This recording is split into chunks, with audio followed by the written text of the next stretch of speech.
So for my video, I chose the short ah sound.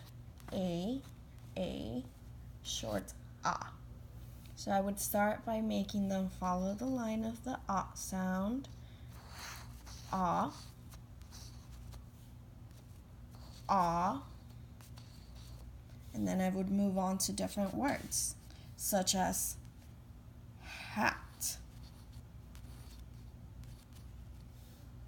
and nap.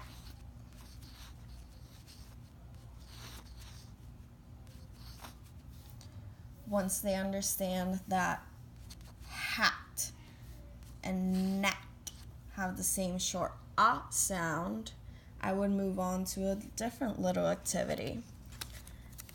I would have a little hat cut out for them, and maybe they could have some special guest, and it would be a hat.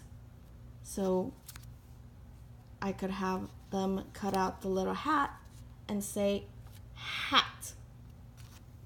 And for nap, we can have our little nap and cover him with a little blanket made out of paper. So we have our hat and our nap.